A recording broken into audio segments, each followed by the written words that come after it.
We're doing something a little bit different for today's episode. We're bringing in an industry outsider. His name is David Grange. And Dave is an avid outdoorsman, but he's also a personal coach. And Dave has done something pretty cool in this last year. He's done something called a Misogi. We're going to talk about what a Misogi is. We're going to talk about why it matters, and we're going to talk a bit about how it applies to us as dentists and the dental industry, or how we can apply it in our industry, rather. It should be a great show. Appreciate you guys joining us, and let's get to it.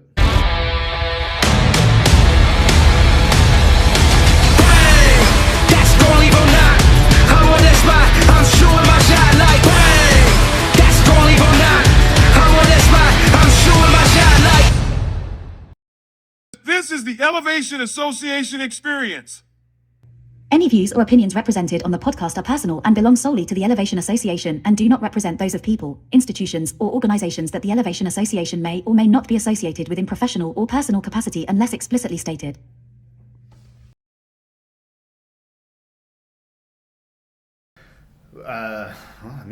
Thanks for coming on the show, dude. Let's do it. You bet. So is it picking us up okay? I better be. Okay. We'll find out when we're done. For your other interviews, do you want me looking at you? Let's just keep it weird and let's not talk about it. Let's just find out where you're looking. Okay, I like it. Yeah. Some people look at the themselves, the camera, and some people look at me, and some people. Yeah. But this is great. I just like to see what you do. Let's just keep it weird. Let's do it. I like it.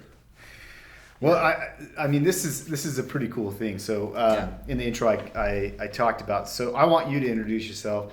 Tell us a little bit about who you are. So just everybody, I'd like to introduce Dave Grange, and then I'm gonna just let you take over, dude. Let's just hear about like who you are. Okay, perfect. I think one thing that's important to know, because when people find out what I did with this 5 marathons, 5 consecutive days, 5 different countries, they're like, that's like reckless. And that's what I don't want people to think. Just because it wasn't zero to this, it's been decades in the making, right? You could say. And so I did grow up in Anchorage, Alaska. You didn't just start. I didn't just start. Yeah, it wasn't like, I'm gonna go do this thing. It's like I have friends that have done like marathons and just couch to marathon. Yeah, Jared, my partner, Jared did he's just like, I'm just gonna go do this. I just want to test it out. Yeah. How hard can it be? Totally. And from a physical standpoint, like I love that kind of stuff. I read a quote in college that said, if you only do what you know you can do, you never discover what you could do. So I read that quote, I closed the book, I texted my girlfriend Still at the time. trying to process that, digest that. Yeah. So let it soak in. Yeah. If you only do what you know you can do, you never discover what you could do. Okay. So I believed I could run a marathon. This is, a decade ago. Yeah. But I read that quote and I was like, I know I can freaking run a marathon. I've just never done it. So I called up my girlfriend, and the next day she drove me out 26.2 miles, and I ran back to campus. Just because I wanted to test it. I wanted to see, right? So not an official marathon, just the distance. Just the distance. Can I do it? Yeah, I stashed a couple Gatorades along the way, and it was so that's been in my history of just testing yourself, pushing your limits, spending a lot of times outdoors. Okay. Because when I tell people I did these trail marathons, and I was deep in the backcountry of the Alps, there were some days I would see a few people the whole day. And so, it was definitely like on edge of the dangers that can come with that if something were to happen. But that's where I have decades of experience. Yeah. And being in the backcountry. And you do like deep stuff between skiing, between your backpacking. I mean, you take your paddleboard, you take your kite, your inflatable kayak with you, pack rat. You get after it, and you get deep into places that I don't think many people see, honestly, just because of how difficult it is to get where you go. Yeah, and that's where there's an appeal for me of just seeing kind of how far I can go, or just different zones that I've never explored. Yeah. So that's I think it's important that people know that was in me. That's been decades in the making. So then as this idea came about. A couple things. So I'm a performance coach by profession. So I help people achieve their biggest goals in their personal life, their professional lives, their relationships. And so as I've been working with these amazing high performers, I am watching them transform before my eyes as we work together. And so a part of me was reflecting of like, man, these people are accomplishing amazing things. What am I doing to kind of stretch myself? Because I realized I have done amazing things, but I was also like kind of plateauing, and I wasn't growing. I was helping other people do it, but I was lacking kind of that challenge in my life, that real stretch. And so with that in the back of my mind of what do I want to do to really stretch, to really grow, to really challenge myself personally, professionally, just in any way. And I was reading in a book called The Comfort Crisis. Stellar book. It's one of my top favorites. And the author is, the whole premise being, we live in a very comfortable world, more comfortable than it's ever been. Yeah. Where for most people, if they're hungry, they can go to the pantry. Yep. If they're cold, they can turn on the heat. If they're hot, they can turn on the AC, right? And so that is having a huge impact on us physically and mentally. Right. And they've directly linked anxiety, depression, life fulfillment to people not being challenged. Yeah. So we have this huge spike in depression, anxiety, people not being fulfilled by their lives, and there's tons of articles now coming out saying it's because we're not being challenged in our lives. So that's just one little part too of cushy. the book. Totally. And well, and for us, in the dental world, we, I don't know where it ranks anymore, but as far as I know, we're still one of the top professions for suicide. Wow. Because, it's a stressful environment. Wow. And then you compound it with, all this other stuff that's going on Yep. in society, just the things you're talking about. Yep. All of a sudden, this becomes really, really important. Totally. And beyond important, like it's changing the way we feel, the way we act, the way we engage with other people. Yeah. And so in this book, there's a chapter about Misogi. This Japanese idea of doing something so hard to really push your limits physically or mentally, that in doing so, in just pursuing this, there's this purification process. Yeah. So, and that's what, so I lived in Japan for a few years. That's right. And with the Misogi, what was interesting when you said you were going to do, and what I understood it to be was different. The traditional Misogi is a purification process, right? Yeah. And they actually, it's full of prayer and meditation, but also they go to sacred waterfalls. Yes. And they actually pray while they're in the waterfall. That's like freezing cold water. Yeah, cold Yeah, water. Yeah. People think Japan hot. No, Japan gets cold, and that water is cold. Yeah. And it's a very cool Shinto, cultural and traditional thing that they do every year. Yep. But it's tied closely with this idea of self-improvement and self-betterment. Yes. And now what's being done, I just was reading an article about Kyle Korver, who was the former Utah Jazz player. I think he's top 3 in three-pointers or something like that. And he really got into doing Misogis. Oh. And he would do just what, from the outside, like you're saying, looks like crazy freaking stuff. Like, what are you doing? I mean, and I think that looking at what you did, I think somebody, and especially for me, who I'm not a great runner, I look at it and I'm like, you're crazy. I think you're freaking nuts. But right. I also look at it and go, that's freaking rad. When you talked about doing it, I was like, dude, this is cool. And I love that it's linked to, and that's the difference between just going and doing something really hard versus a Misogi, right? An unknown. That's a huge thing. So a couple parameters, and you're talking about, you're right, it originated this purification process, this standing under freezing cold ice waterfalls. And I don't know if it's being westernized, but just like kind of the new age Misogi. Isn't that what we do? Is we take cool Japanese stuff and then we're like, well, let's make it totally a little more. So the way I've heard about it, I've heard the history you're talking about, and then a couple of the parameters that come up is it's got to have, well, one, don't die, like it's that's a big part of. But two, it's got to have like worst way to fail a Misogi. Don't come back. It's so embarrassing. But there's a 50% fail rate. And I think that was important for me in thinking about it, of like, I could set a goal to run a marathon and then train for a marathon and run a marathon. There's no unknown there. Yeah.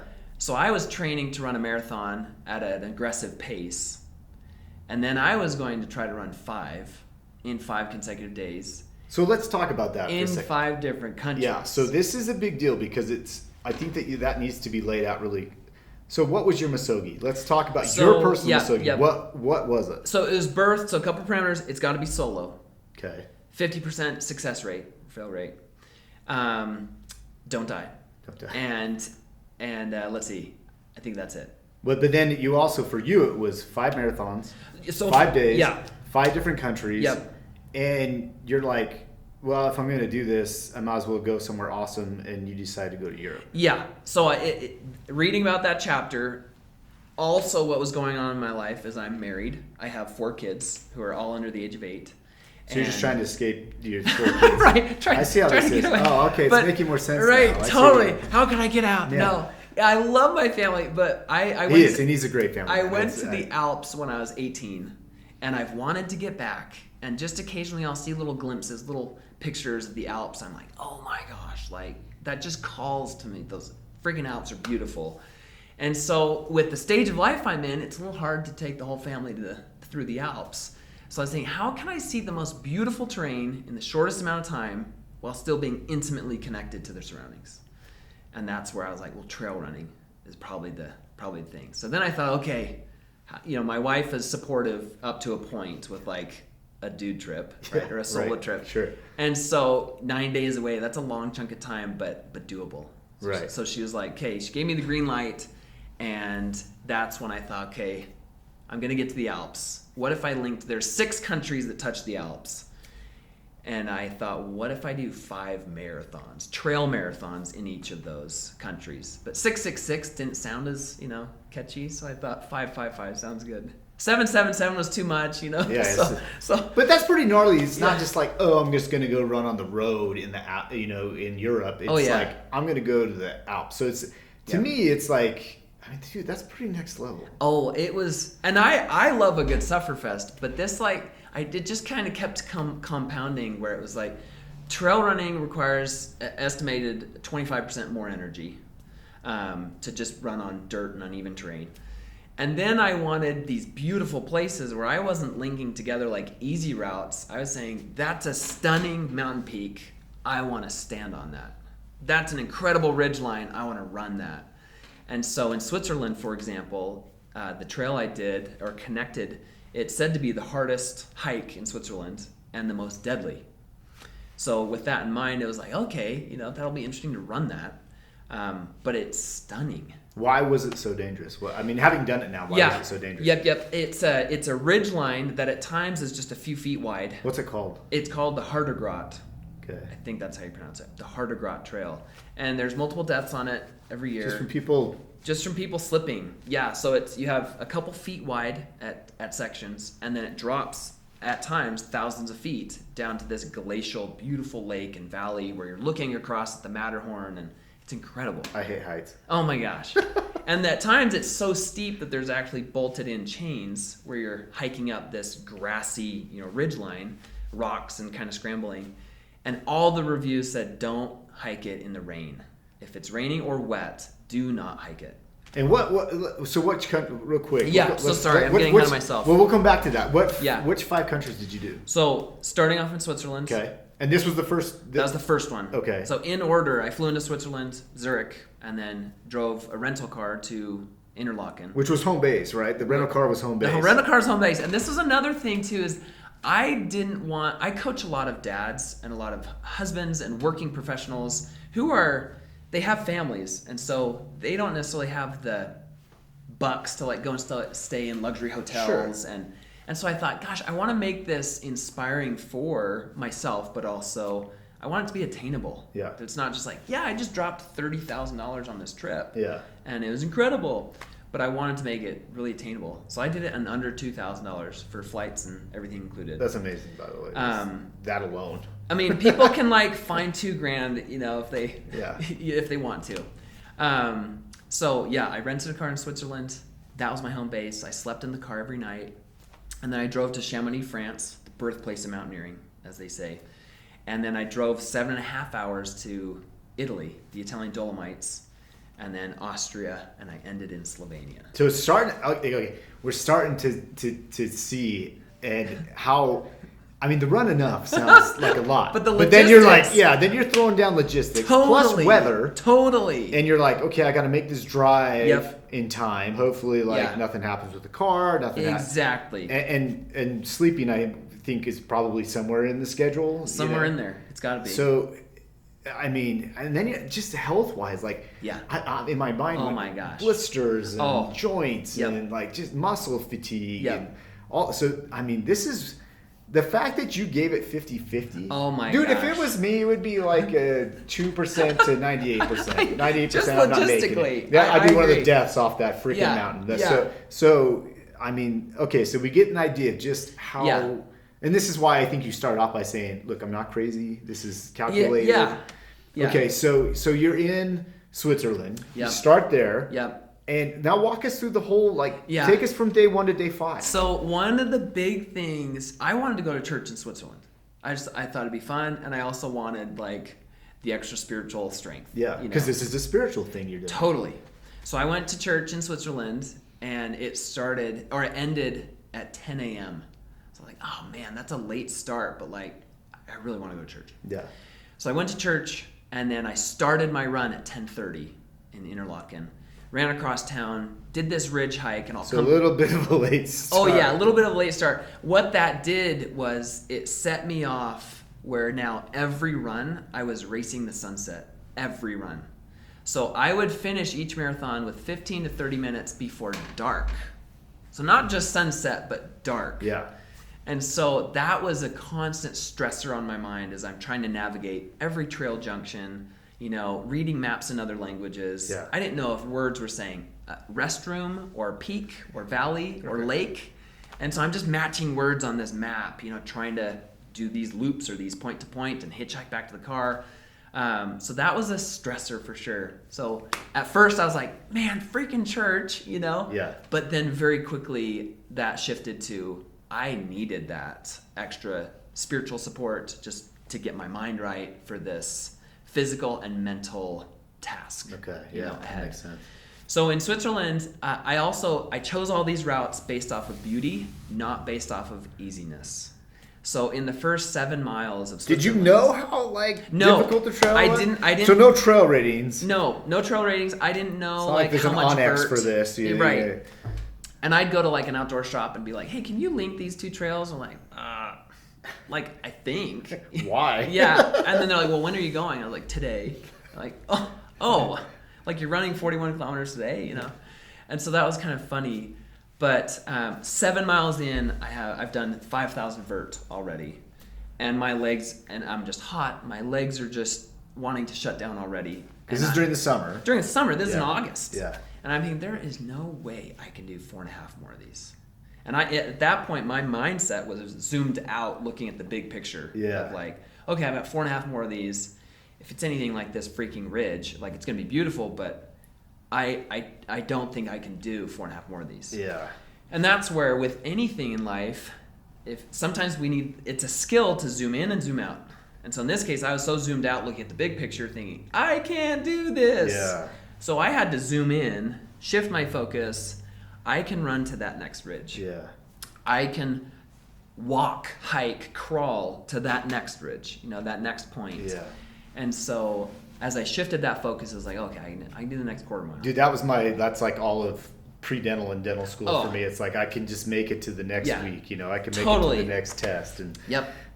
or whether it was pick a point, right? Yeah. In education or just my Air Force experience is like sometimes you're like, okay, I just gotta make it to that next. And what did that do for your mindset? Like, how was shrinking down to seeing something that's less broad? Totally. What does it do to you psychologically? Psychologically, is like I think I can do this. So you're just doing it in bite-sized pieces. Bite-sized pieces. Totally. Now, one thing that happened in Switzerland is in those first 7 miles, 5,000 vert under me, holy freak, I can't do another 4.5 more of these. Yeah. Is those demons started showing up of like right away. You can't this is do day one. This is day one. Yeah. This is half of day one. Now, I was trying to get to a certain point, and most of the hiking traffic was going the other way. Okay. And so as they'd see me running up the trail, like, where are you going? Wrong way. Yeah, and I'd say, well, I'm going to, this village, and 100% of them were like, you won't make it. Like, you won't make it. What they were referring to is, I won't make the last vernacular, or the gondola ride down.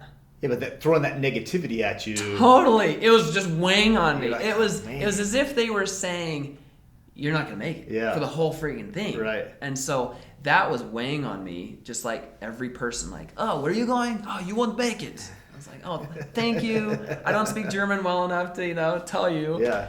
And so that was weighing on me. So these demons are showing up, just like, oh, you're not going to make it. You're not going to do it.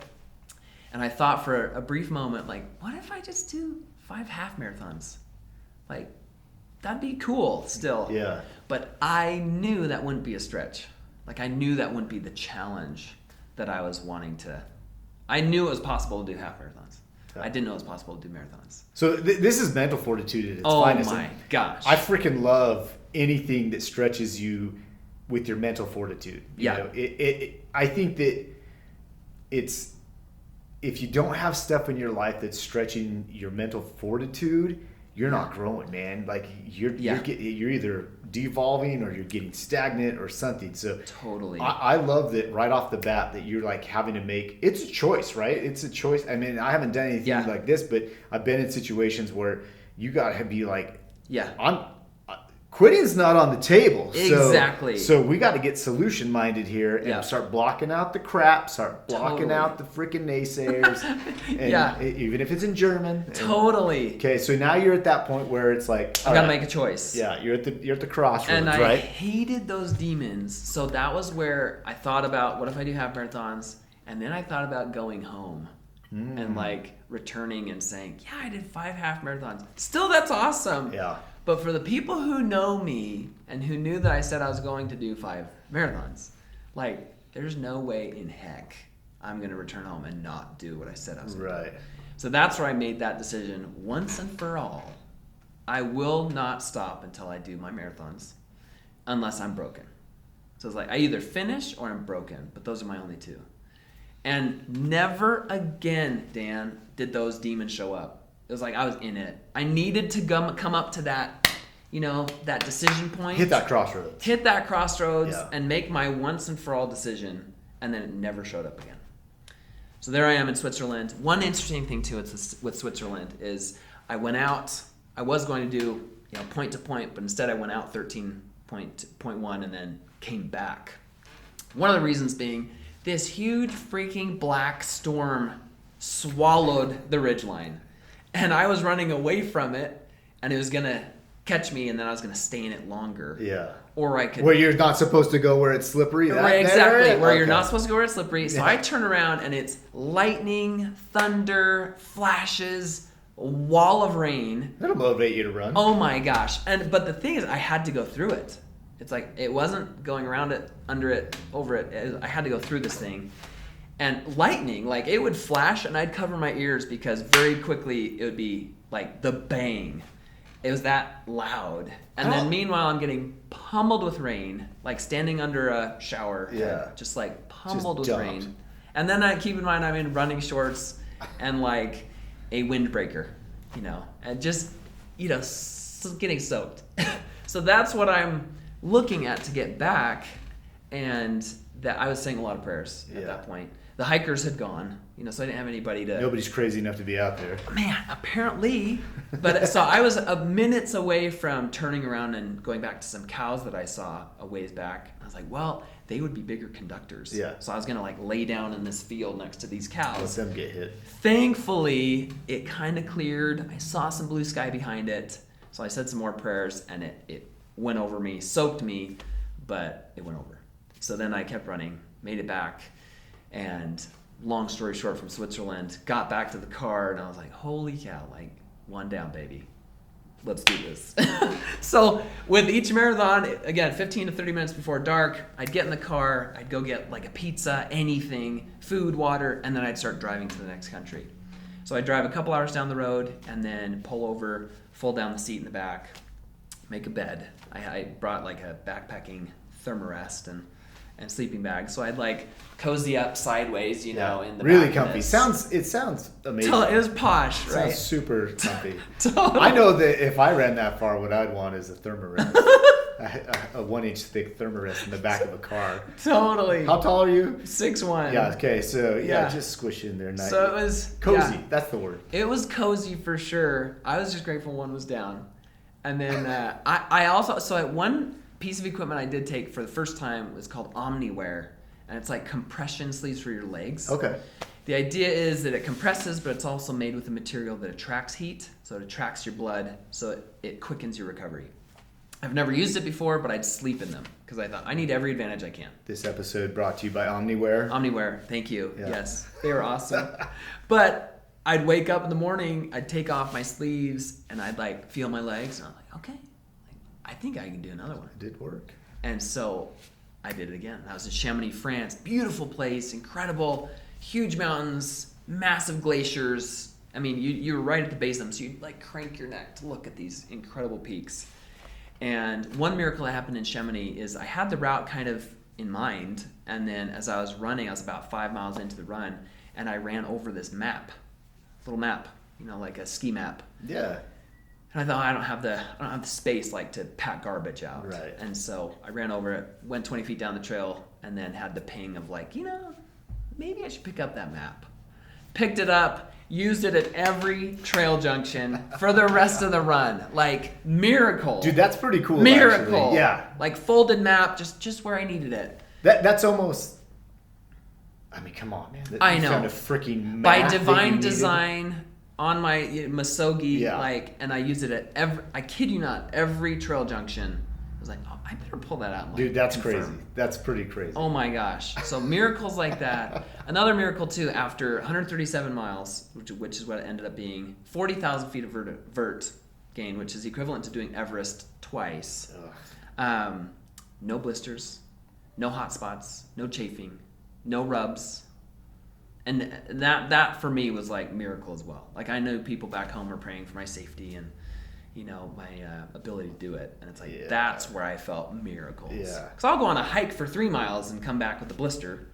Yeah, but right? This was like, Yeah, So that's crazy. miracles were there. That's why it was such a lens to see I was not alone on the trail. Though I was alone, like I was talking to God a lot. I bet. It was me, myself, and I, and the big man. Right. Because I just needed that.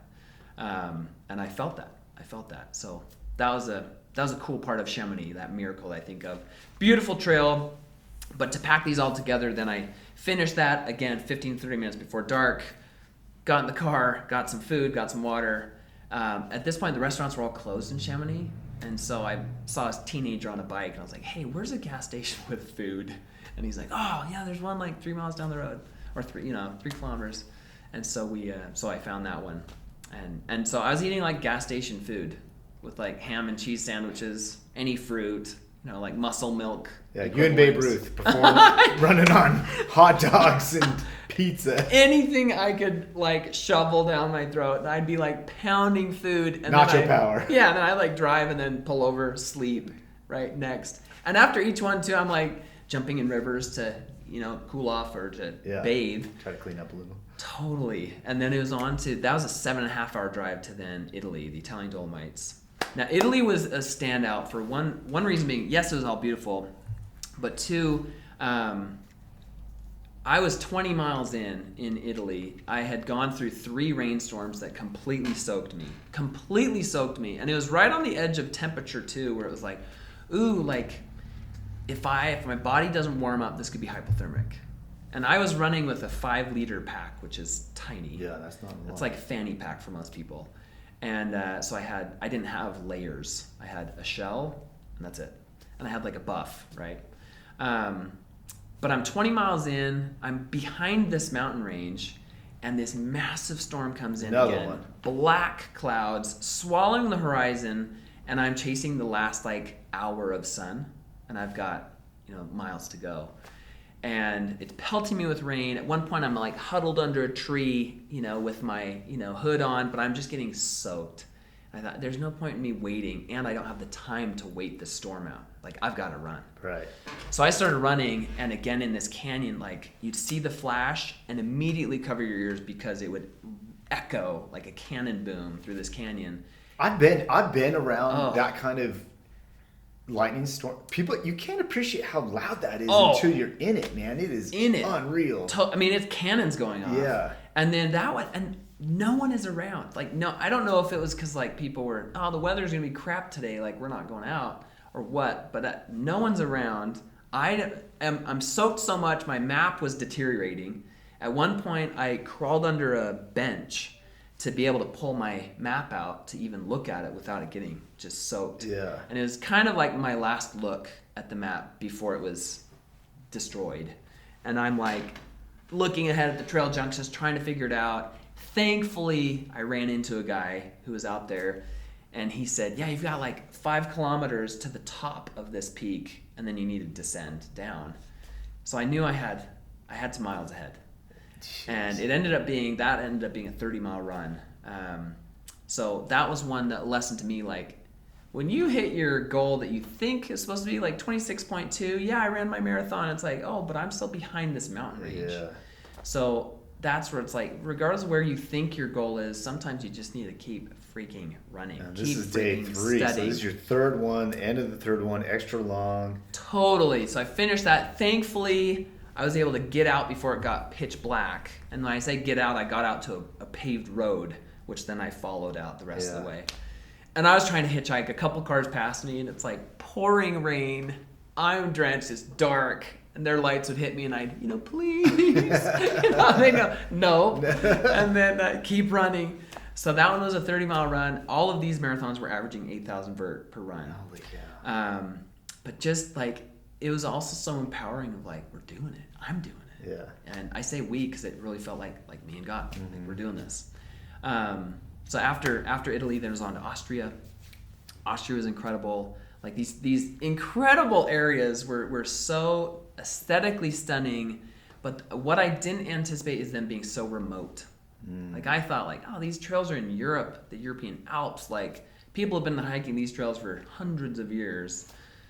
But surely there's villages, and, people around, like, civilization, something. Yeah, there were pockets here and there, but at times, like it would go, like in Austria, I thought there'd be water spots along the way. But no. And so I was filtering all my own water, but in this case, I didn't take my filter because I just thought like, oh, this one's more populated. I didn't know I'd wrap behind, the mountain range. And so that one was like going 10 miles in between like chalets or a drinking hole or something. And so that was like constantly, again, navigating was super challenging, hydrating, getting your fuel. These were all unsupported, unofficial runs. So it wasn't like I had an aid station throughout.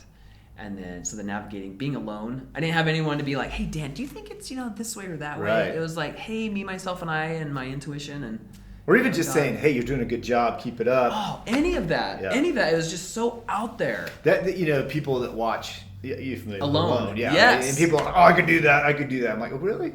Really? Go be by yourself for 3 or 4 days. Let's under see how stress. You do. Yeah. And see how it goes.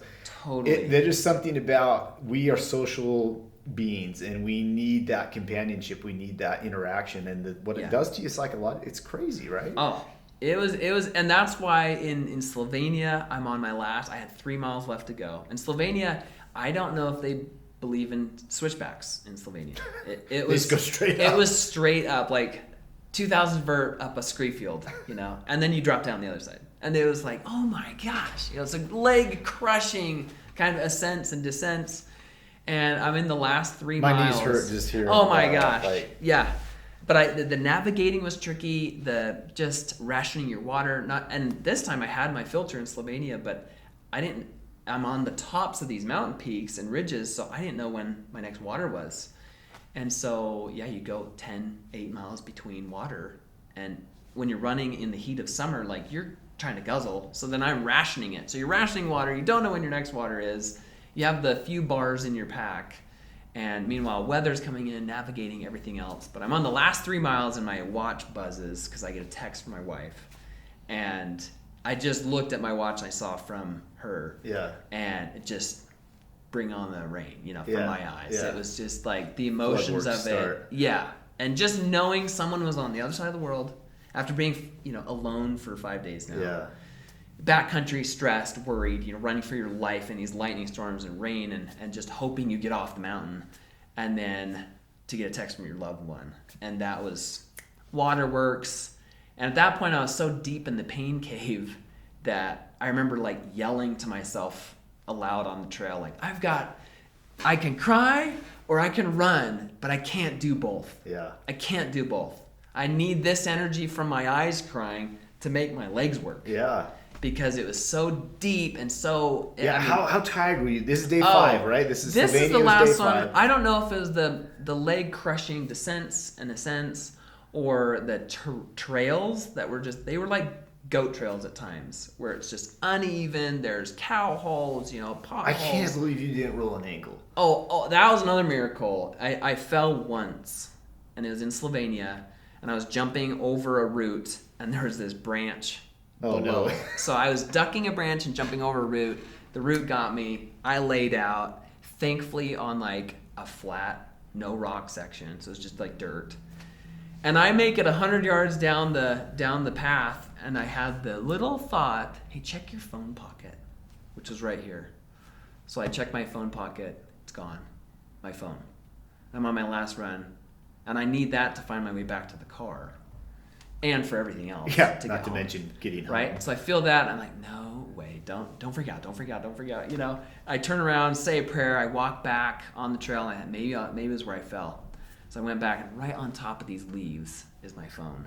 And I'm like, thank heavens, right? So these little or huge miracles. Yeah, it seems like kind of bigger things to me. Totally. So in 137 miles of trail running, I fell once. That's crazy. And especially if you see the terrain, like leg crushing downs, ups, the Yeah. roots, the rocks, the trees, everything. So that was a miracle. A lot of miracles there. So my body, by that time, I'm 135 miles, and I'm just done. Like I was getting to the point of almost crawling, like literally almost crawling. Yeah.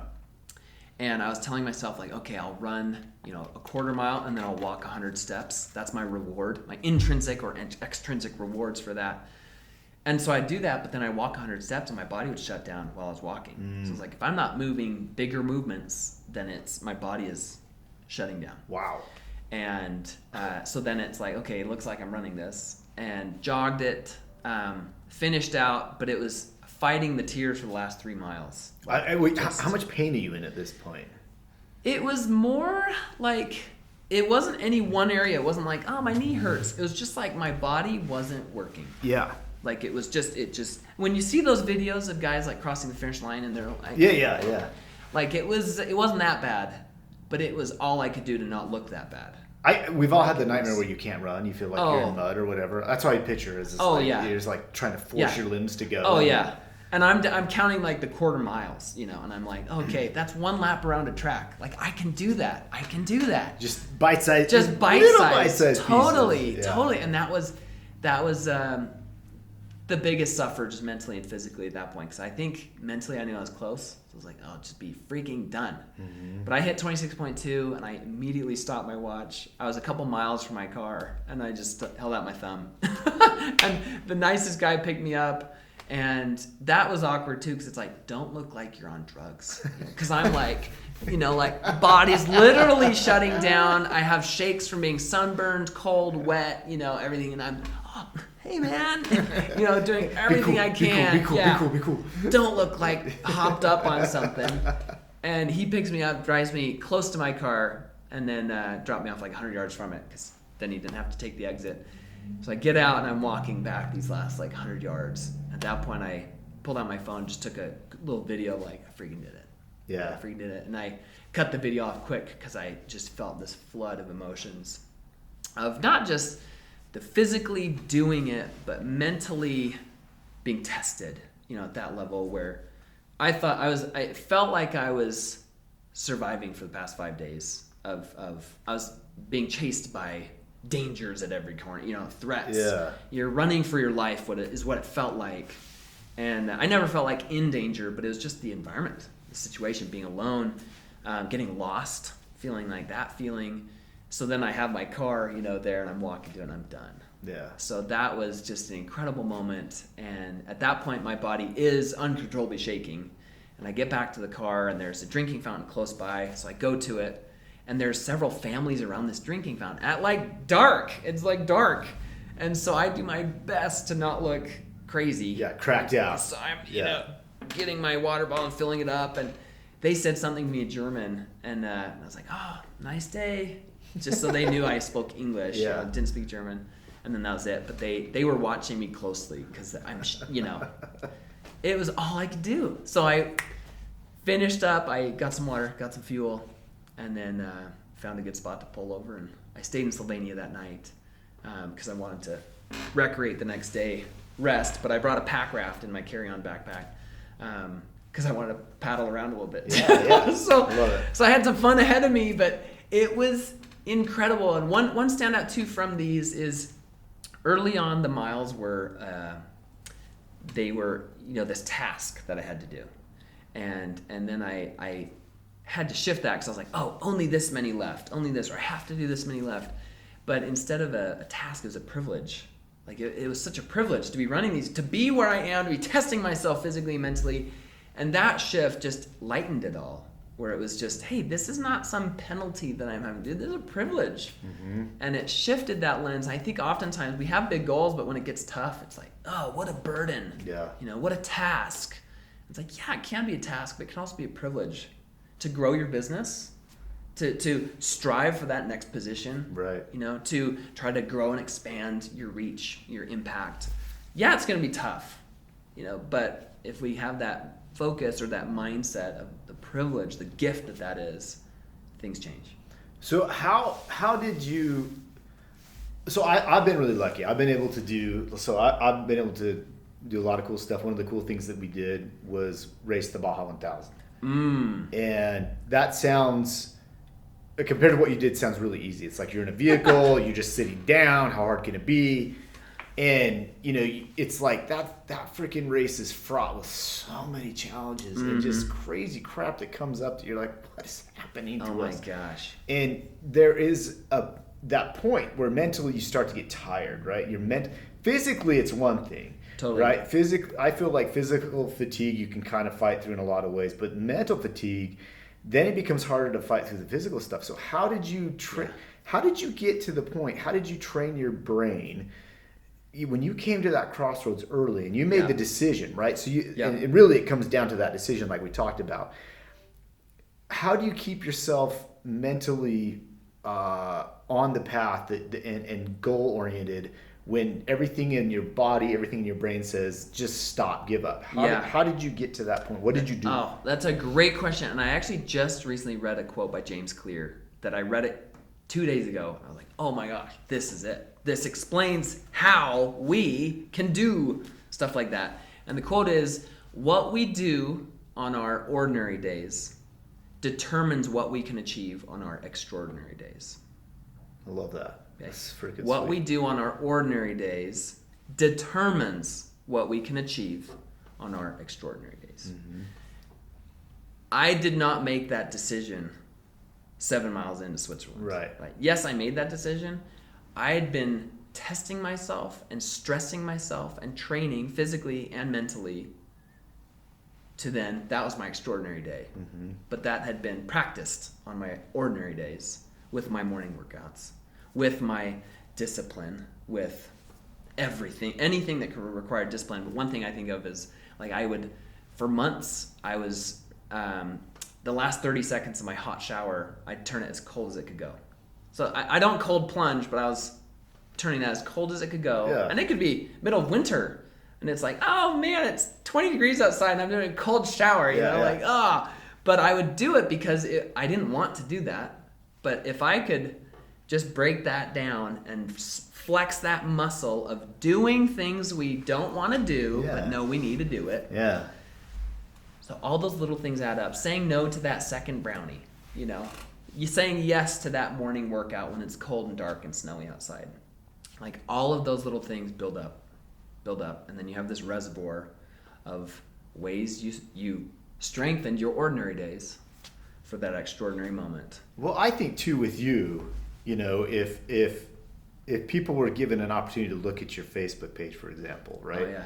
And we always joke that the Facebook pages are our A sides, right? Like you don't get to see the B side. Totally. It's only our greatest hits. Right. But I mean, some of the places and some of the things you do, man, like your ordinary days are, I think most of us would look at it and go, that's pretty extraordinary. And, so for me, motorcycles, motorsports, cars, all that's a big part of my life. And I've tried to get my girls into it too, but they don't really love it like my son does. And I've got my son into it. I remember when we were, he was probably 11 or 12 years old and we were riding down in the desert in Utah. And he had he had a rough day, and he was crashing and parts started breaking. Oh, dang it. And he finally broke his clutch clean off. And we were back pretty far away from the truck, and I could see that he was mentally breaking down. Yeah. And he comes to me, he's like, Dad, my clutch lever broke. What am I going to do? And I was like, you tell me, what are you going to do? And he's like, well, I guess we could just leave the bike here, or I could just stay here and you guys could like come get me later. And I was like, is that a good solution to leave you in the desert? And he's like, no. And I was like, okay, so what are we going to do? Yeah, what's next? And, my objective obviously was to get him to start being, again, solution minded. Yeah. And this idea of giving up, he starts to go, oh, I can't just give up. I said, so what are you going to do, dude? Yeah. And he's like, well, is there a way I can start it, and ride it without the clutch? I said, you tell me. And he's like, I think I can. And I'm like, I know you can. Yeah. And so, that was like a big hurdle. And we've had other stuff between broken bikes, running out of gas, broken bones, Totally. injuries. We've towed ourselves out. We've pushed ourselves out, Yep. and this, it becomes second. It's crazy, but you just kind of get used to it. Yeah. You embrace the suck, as they say Totally. in the military, right? You embrace the suck. And all of a sudden, it becomes these really extraordinary things become ordinary. Yeah. And so what we're able to accomplish by pushing and pressing ourselves, and we do this for fun, like the stuff that you are out doing for fun. I'm like, Dave's doing that for fun. Dave's hiking that freaking mountain and going to ski down. I was like, I should let him know that there are ski lifts out there. Right, right. But it's not the point, right? It's not the point. Yeah. Because you're after that reward. Yep. And so, I think that's such an important point to make, is that, Yeah.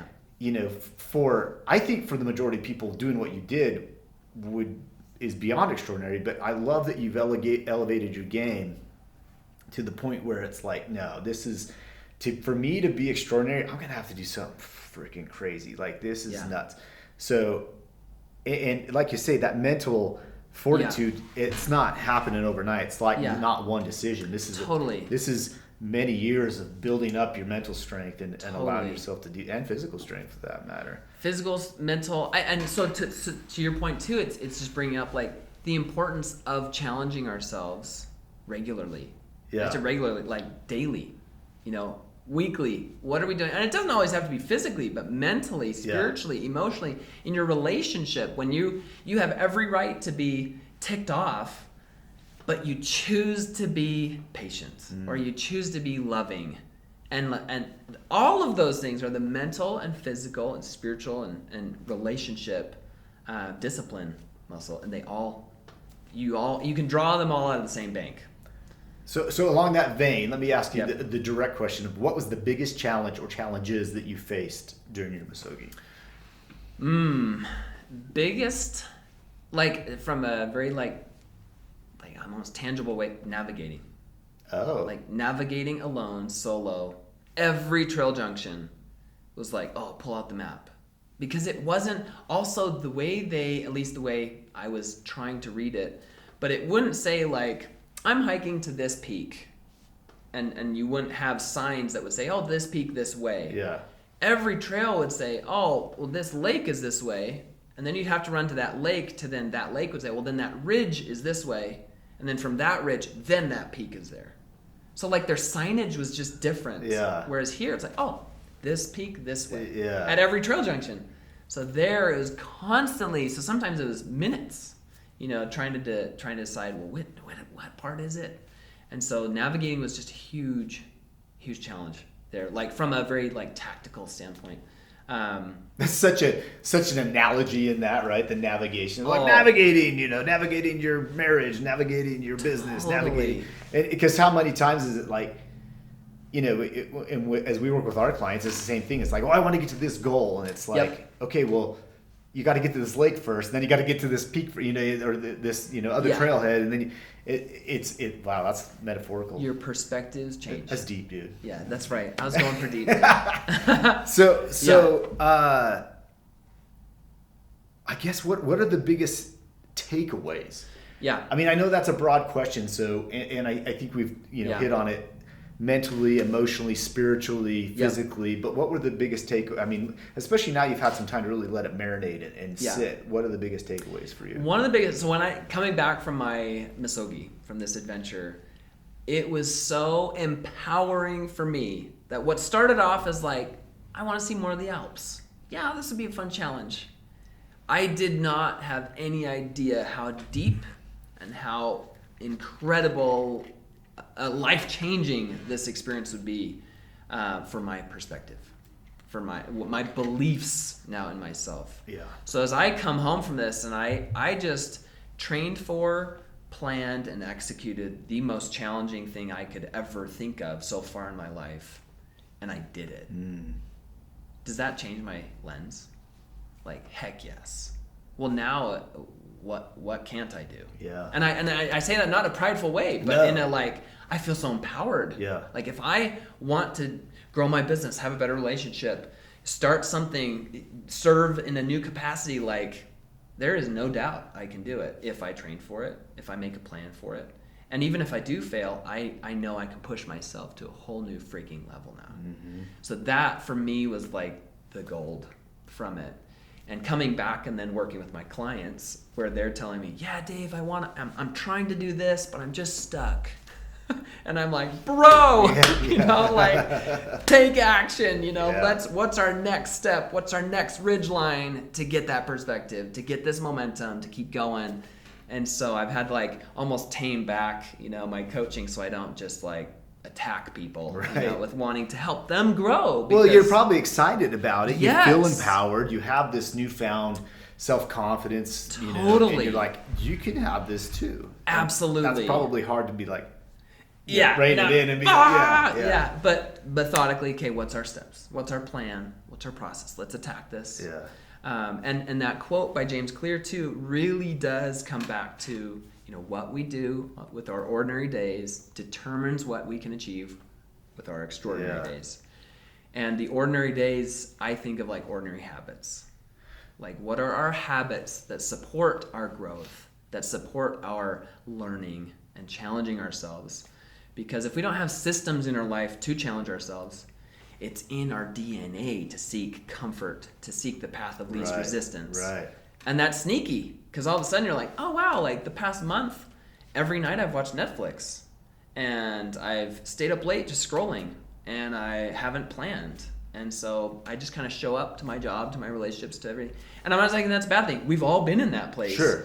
But I'm saying, wow, with intention, with a little bit of planning, you know, some habits to support us here, then it's incredible what we can do.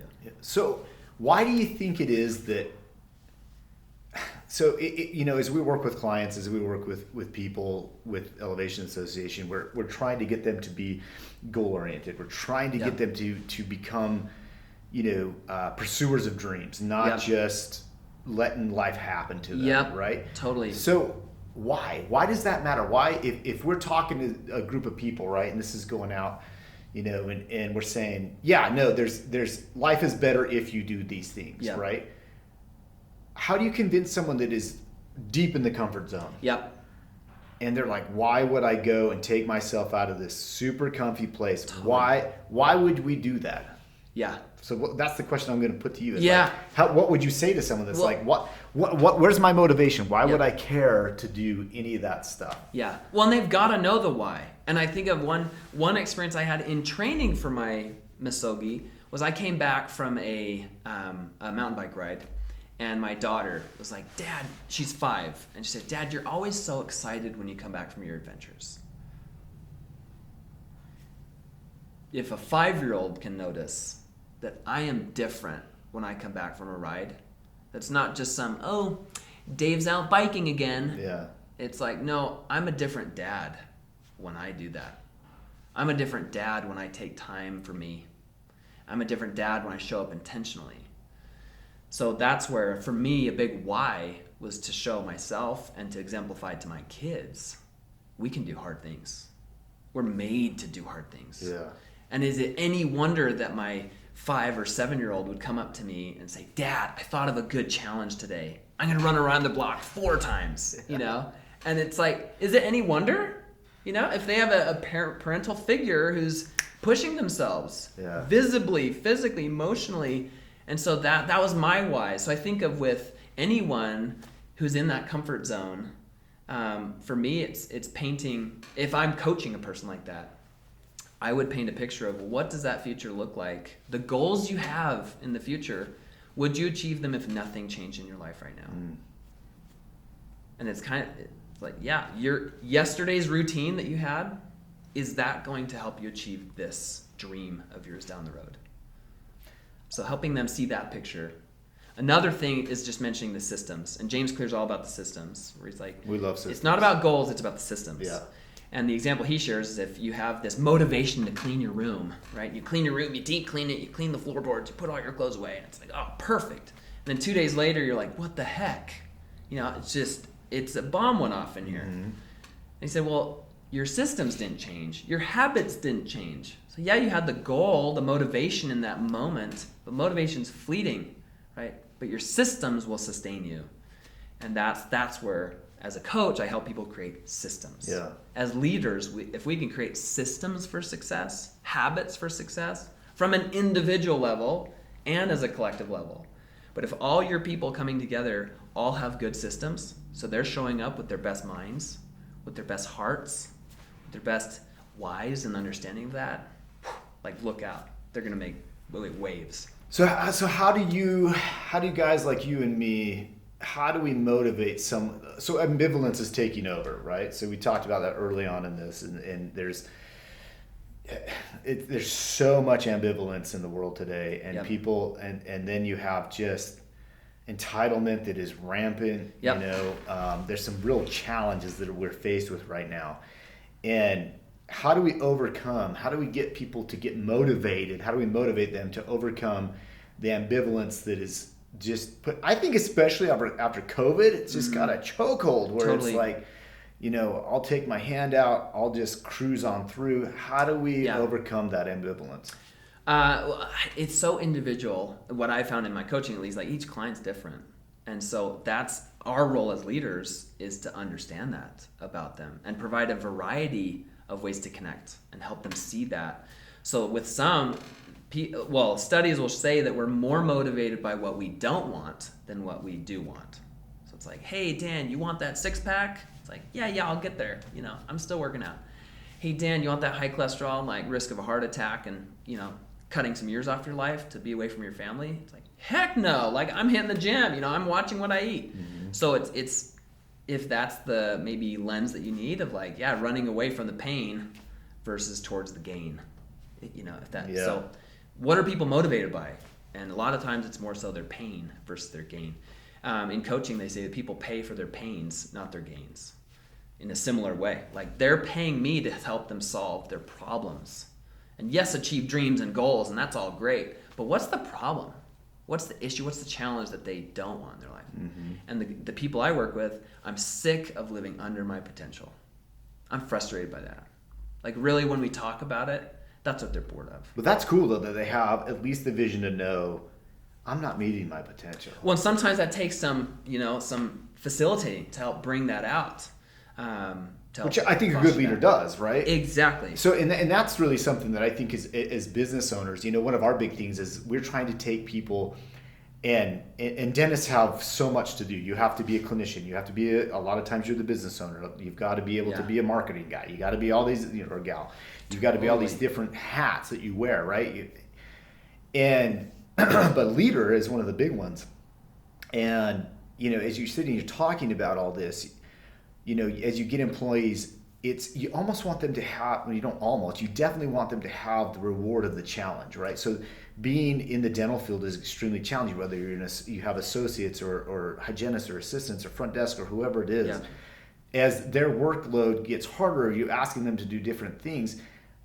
You know, I'm just thinking about how we can structure this as entrepreneurs, because we want to move away from just being business owners to being entrepreneurs, right? Yep, totally. And in order to do that, you need to be a good leader, and you have to learn how to motivate your team. Yep. But also like reward, and so much reward we've found comes from, you know, you can high five and which is important, you know, literally high fiving is important. There's a whole podcast I listened to on that. But there is when it's intrinsic. Yep. When someone goes through something, and yours is on the extreme end, and Misogi is definitely on the extreme end. Sure. But we can shrink this down, and we Totally. can bring it into like, yes, you're going to get stretched and challenged in this thing, and it's Yep. going to be hard until it's not. Yep. Or till it's over. And then once you've mastered that, you've overcome it. Yeah. You've flexed that mental fortitude. You've flexed all of those, whether it be mental, physical, emotional, Yeah. spiritual, whatever it takes for you to overcome this and become proficient at this new task, job, Yep. position, whatever it is. Then that's when they start to really find fulfillment in their job. Yes. And we've noticed that over and over and over again. And it's not based on, of course, monetary reimbursement is important, right? Yeah. But the bonus, you can give someone a check. They'll forget about that in 3 weeks? Fast as they can spend yeah. it. Yeah. But if they go through something that's difficult and they overcome it, or they learn a new skill, they don't forget that. They changed. Yes, it changed Yes. them. Yes, a perfect way to put Yeah. it. And that's why I think we're making the connection of doing something like what you've done and bringing that down to a level of like, not only for ourselves, yes, should we be pushing ourselves? Yeah. And it's easy for us because we have to do CE all the time. Every year you got to have so much continuing education, and it's like, okay, well, what do I want to improve on or learn this year? Yeah. But to empower our team through that is Yeah. now you're going next level. You know Totally. what I mean? Totally. And having those conversations around it. One idea that keeps showing up for me as I listen to what you're saying, and I totally agree. How do we do that? And I think of by experience, because ultimately we want to change their beliefs, right? And because or their results. But there's a quote that says, "Experience drives beliefs, beliefs drive action, action drives results." So those 4 things: experience, beliefs, actions, results. Mm-hmm. So if someone's not getting the results that they want, I almost think that's circular, right? oh, totally. Yeah. So then it's like, well, okay, let's look at their actions then. Right. Because the results they're not there. What actions are we taking? And if they're just not complacent, as you're saying, COVID really changed things, and they're just not acting, they're not taking action in their lives, well, why not? Well, because their beliefs aren't what we want them to be. So then how can we change their beliefs? Well, we've got to change their experience. And so this Misogi of mine, I trained for and executed a new experience in my life. I executed, and it changed the way I believe in myself and in others. I see others with potential now versus like, oh, Dan's this. It's like, oh my gosh, Dan is a loaded cannon. Like, where do we want to fight? Where do we want to point it, Yeah. And so it changed my beliefs, which then has changed my actions. And that has changed my results. Yeah. From business with me to being a dad, a husband, a coach, a teacher. Everything I touch has been positively impacted by this one silly challenge. No, I don't And think it was a big one, but I'm saying if we can challenge ourselves and stretch ourselves and give ourselves experience, it changes the way we believe in ourselves and others, changes the way we act, changes the results that we get. So somewhere in there, your employees, your team members, they've got strong points of that, and they've got weak points in that. So if you can identify, man, killer results. Yeah, well, their beliefs are aligned with that. Right. Their actions are aligned with that. They're just underperforming. Let's look at their actions. Let's look at their beliefs in themselves. Give them experience. Last thing is I was hiking a peak with a youth. They were like 16. It was my brother-in-law, step-brother-in-law. And we were hiking this peak because I love bagging peaks, climbing peaks, mountaineering. And we're hiking up, and he, in the kindest way that he could say it, he's like, I don't mean to be rude or anything, but this is actually fun for you guys. And he said it in the nicest way. And my other buddy and I were like, we just grinned, right? Because we're like, oh man, like, no, this is the pain train. Like, this is hard, But why do we do it? Because we love the challenge of it. We've had enough experiences to know that afterwards, when we can look up at that peak, you're like, oh, I've been there. Yeah, done that. I've done that. Yeah. That's the reward. Intrinsic, extrinsic, whatever that reward is for you. And so we've had the experience to know. So with this new youth, oh, this is actually fun for you guys. Like in the moment, this is hard, And later they talked about it in a talk that they gave. Nice. And it's like, yeah, it impacted them but that was after hindsight. Yeah. Right. Yeah. But giving them new experience, change their beliefs, change their actions, change their results. I love it, man. That's perfect. Yeah. Well, this has been awesome. If someone wants to get a hold of you, is there a good way to get a hold of you? Totally, yeah. They can visit my website, livestellarco.com. I don't know, also email dave@livestellarco.com. Those are the best ways. I mean, I love talking Misogi, personal growth, coaching, group coaching, speaking. As you can tell, like, this is a pretty big experience in my life, but it wasn't just like a one-off. It's like there's systems, there's habits we can create to help people create lifestyles of high performance. Yep. And that's what I love helping them do. That's so awesome, man. if it's a conversation about any of that, let me know. Reach out anytime. I love it. Perfect. Well, I appreciate you meeting with us. This is awesome stuff. Yeah, man. you bet, Dan. Well, thank you. Yeah, I think this is going to be impactful for a lot of people. You know, all 3 people that listen to this will love it. Yeah, they're gonna love it. But yeah, I appreciate you coming out and being with Totally. us. And you know, if you guys have any questions, reach out. Dave's a bomb. You get a feeling for his energy and how positive he is and the impact he can make. Thanks again, Dave. Yeah, you bet. Appreciate you guys listening. Cheers. We'll see you on the next one.